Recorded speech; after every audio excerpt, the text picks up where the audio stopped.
Today, I want to introduce you to an amazing AI tool, something that can really help you with your academic writing and make life easier. It's called Paperpal and it's AI-based, and I'm on their homepage at the moment. And it tells us that Paperpal has you covered at every writing stage. Paperpal for manuscript, Paperpal for web, and Paperpal for Word, where they have a Word plugin, add-in that you can use. Let's have a look at their features.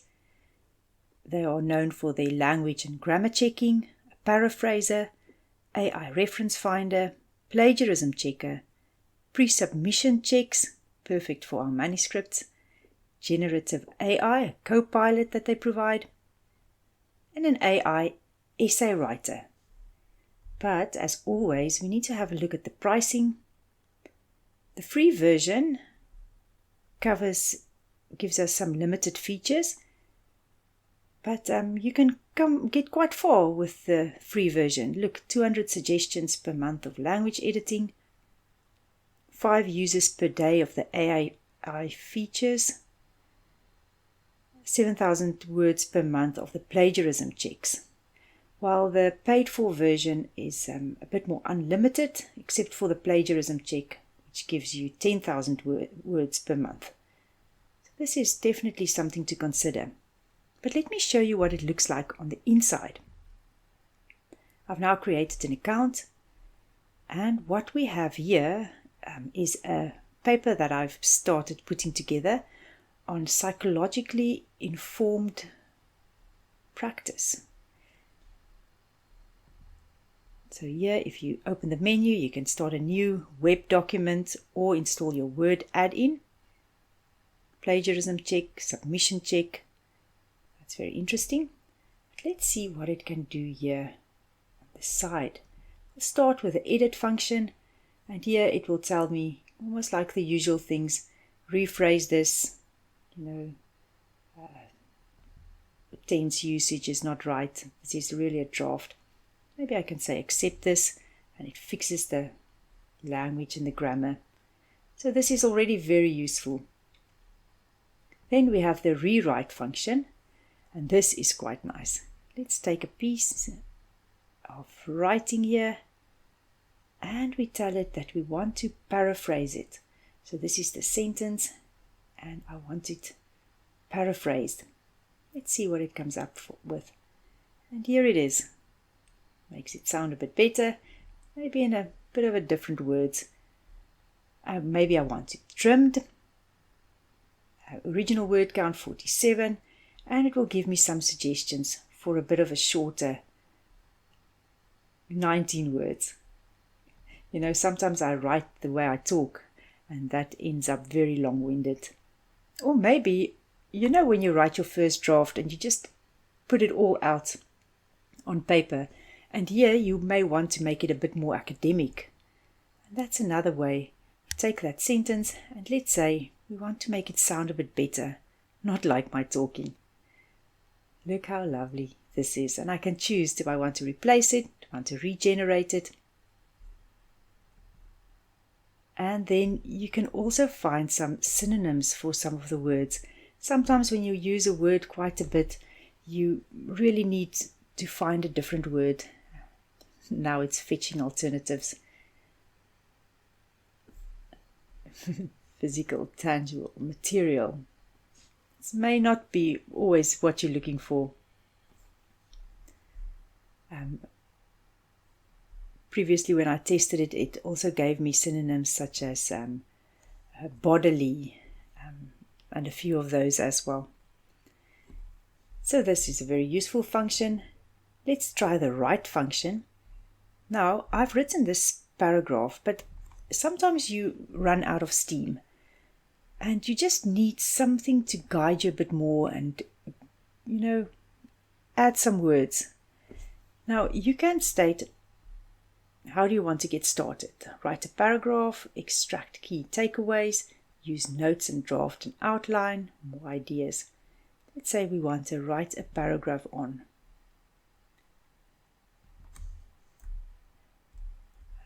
And now I have to add the topic. Let's say the biopsychosocial model.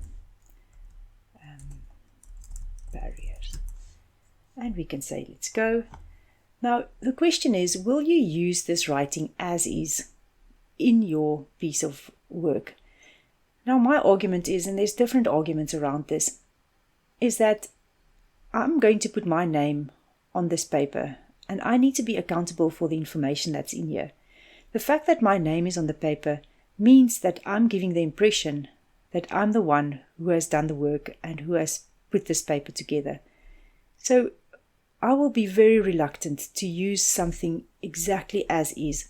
For example, if I say insert here to keep this paragraph as is and not turn it into my own words. I will, however, use this tool as a guide for me, and if I get stuck, to give me some ideas of what to write about. And that's when you use an AI assisted writing, and I'm not using AI as is. So do consider that. Just because AI can do something for you doesn't mean you have to allow it and use it as is. You still have to use your own insight, your own words, your own voice. So I will definitely make sure that I flag this one later so that I can rephrase it.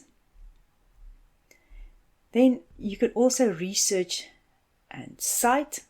Now this is brilliant and really, really useful.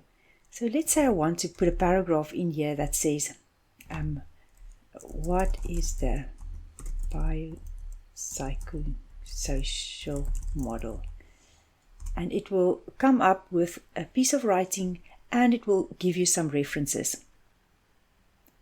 That's also a very good start. I will always go and find the original papers, read through the papers that they suggest here, and come up with your own conclusion so that you make sure that you still use your human brain. So, for example, if you feel that this is a good paragraph, you can copy it and you can insert it in here. You can put it into a different document if you want. And here you have all the references needed. You can even cite this in a different spot. But the principle is that it produces some writing with references. I will definitely go and find this full text paper, read the full text paper, and make sure that what is stated here is definitely what is in this paper. Remember, as author, you need to be accountable for the information in your piece of paper and your manuscript.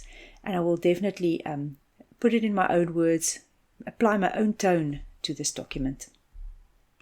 Then there's a function translate, also super useful.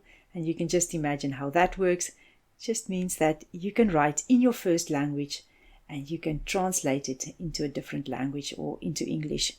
Sometimes when you work in your first language, the words come much easier than if you work in your second language. Now here's another lovely feature. Let's say we want a title for this paper of ours. Now there's lots of different templates, outlines, research, article, case report, essay. So you can apply these templates, but this one is the one that I want to show you.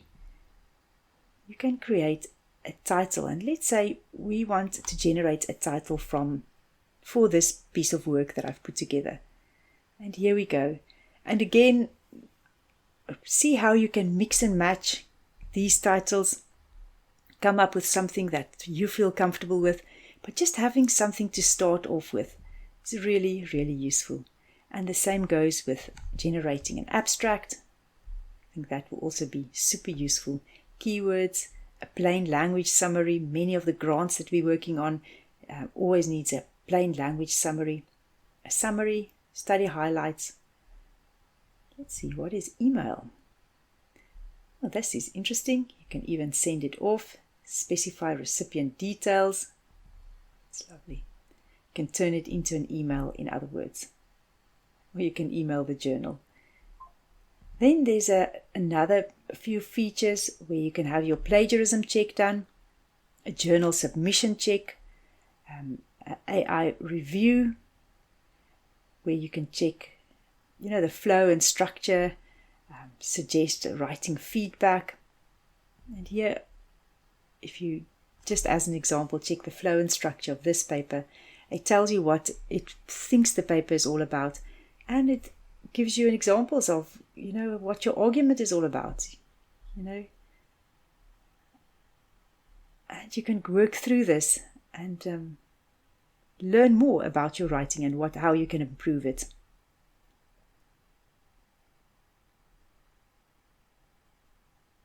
Brilliant.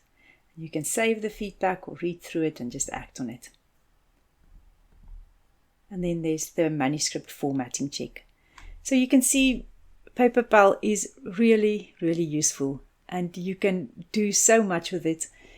It's a writing assistant, so don't let it do the work for you. Keep your own voice, your own arguments, but definitely a good tool to use to help you improve your academic writing. If you found this video helpful, smash the like button. For more useful tips to boost your research experience, subscribe to my channel by clicking the subscribe button below this video.